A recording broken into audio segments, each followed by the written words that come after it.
I have something very interesting for you today, guys. This is the Mark II. This is a ground proximity warning system.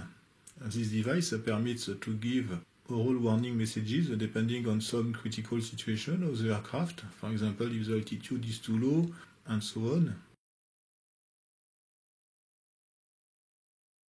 So this one is quite old. This is a Mark II. So there are different versions, 3, 4, 5, etc.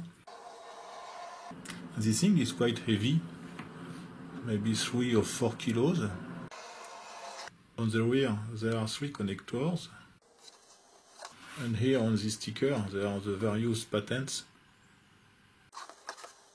So first I would like to do a teardown of this instrument as usual to see what is inside.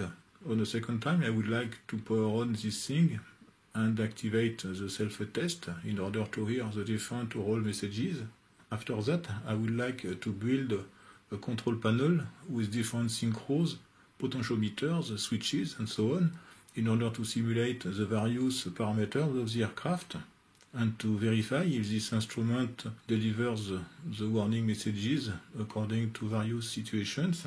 So I didn't find any documentation regarding this version. It's possible to find some documentations since version 5 or 6 or something like that, but I have found something very interesting in the manual of the Mark 7. As you can see on this page, there is actually the corresponding pins between the Mark II, which is this one, and the Mark 7. So actually I have the pinout of all connectors. So you can see that there are different inputs. For example, the glide slope enables, the synchro for the barometric altitude, etc. So for example, also the landing flaps, if they are activated or not. So there are some inputs which are synchro types, others are DC analog, some others are discrete, that is to say on or off. So we have also, of course, the audio output. There is also the Mac synchro, the power supply, the landing gear position. The landing gear is activated or not. Okay, so we have also the radio altimeter, if it is activated or not, and the DC analog corresponding to ARINC 552. You can see that there is also a self-test, the landing gear position and landing flaps. Okay, the barrow rate, so this is the vertical speed, the glide slope, and there is also an AC barrow rate. You can have a DC voltage for the vertical speed or an AC voltage. This should be an interesting project. So now it is time to see what is inside. So let's open this thing.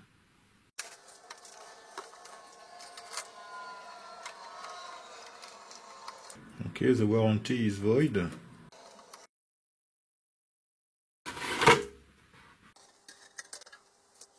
Okay, this thing is quite complex.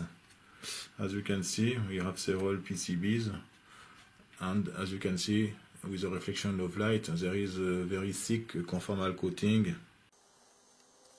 And on the other side, we have other boards, and as you can see, the boards, at least this one, can flip around this axis here. So I just need to remove these 4 screws, at least to rotate just 90 degrees.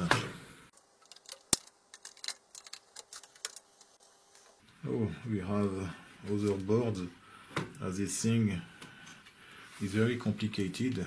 But we have on this board a very interesting analog stuff. We have a beautiful capacitors from Kemet here.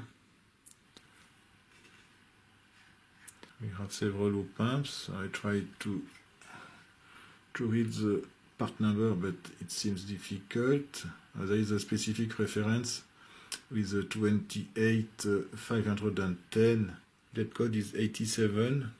So we have here an LM124. So this is a quad op-amp. Military specifications. You can see that the design is very nice.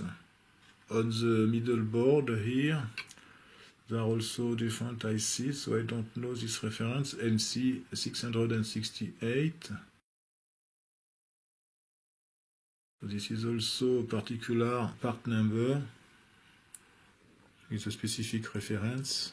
So I am wondering how the messages are coded. There should be some EEPROMs or something like that. So let's see on the other side.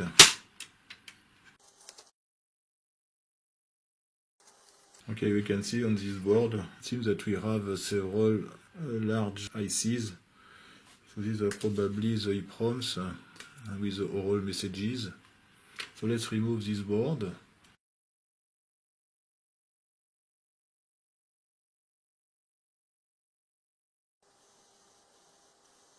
You can see these very strange connectors, board to board.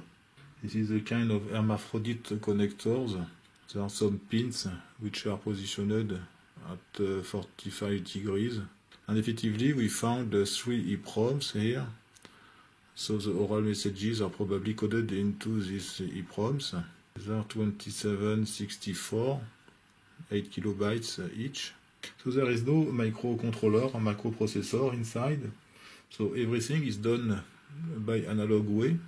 This is why the electronics is quite complicated on this instrument. So on this board there are various logic ICs. So we have here LS157, I think these are multiplexers. We have counters, LS93, another one here, NAND gates, etc. Flip-flop, this is a GK flip-flop. Another one, so this one is also, I think, 154. This is maybe a decoder. I think it's a binary to X decoder, 4 inputs and 16 outputs.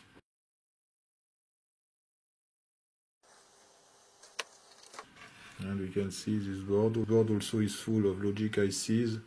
We have a 555 here. Okay, so this is a voice warning, effectively. We should find the DAC somewhere.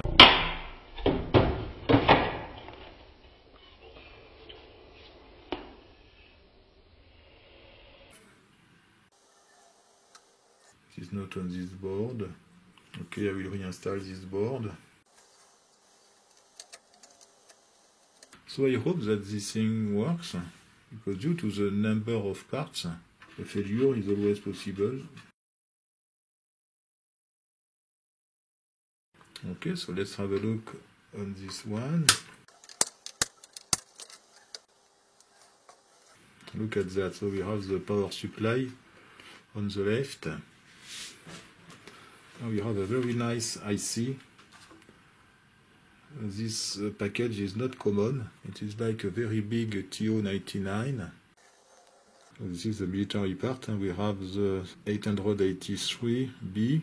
So the reference is ELH0041J.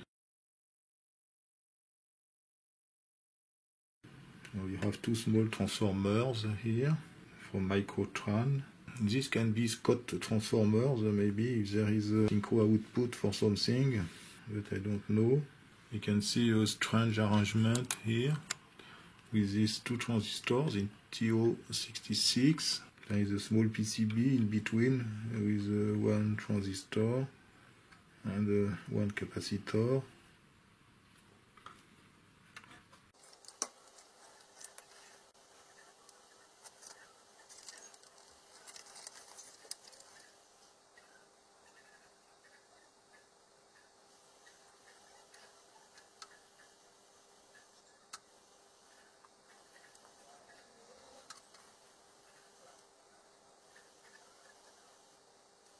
I don't know the time which was required to design this thing, but I think it's very important.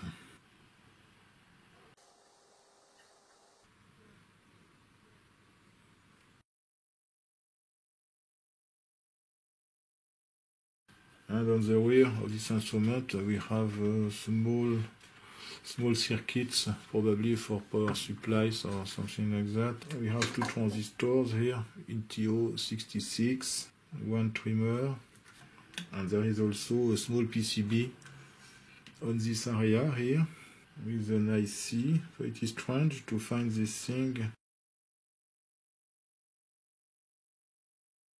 Okay, but there is no room for the cable. But as you can see, there is effectively a small PCB. So I don't know what is the purpose of this board. Maybe a configuration board.